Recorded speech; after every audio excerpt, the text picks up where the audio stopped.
Murfreesboro Municipal Airport played host to a 1928 Ford tri-motor airplane, the world's first mass-produced airplane that marked the beginning of commercial flight. This plane makes stops at airports all over the country to show off its beauty and to provide plane rides to enthusiasts. The tri-motor concept was proven before the Ford tri-motor was built.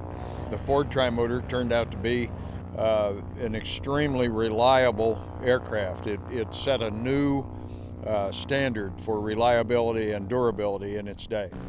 Between 26 and 32, they built 199 of these. There's about 20 of them left. Most of those are static in museums. There's a half a dozen flyable.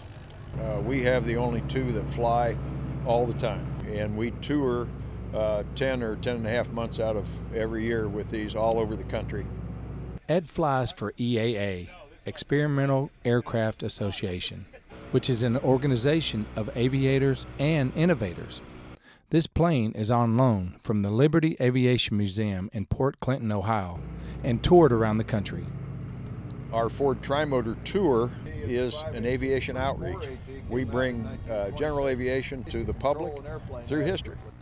And we do it because we love general aviation and because it's fun too. Ed flies this plane as a volunteer pilot for EAA because he loves aviation and because he has a unique tri-motor history.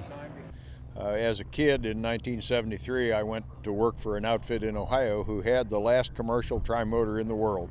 And after I worked for them for several years, I was promoted to captain on their tri-motor, and I flew it, and I became the last commercial Ford tri-motor pilot in the world.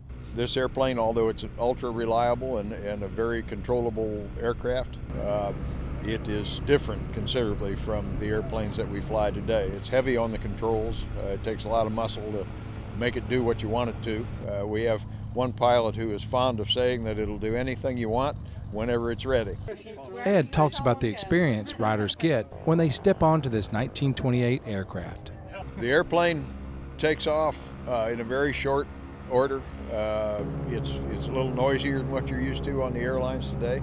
It has a little more vibration to it than what you experience today.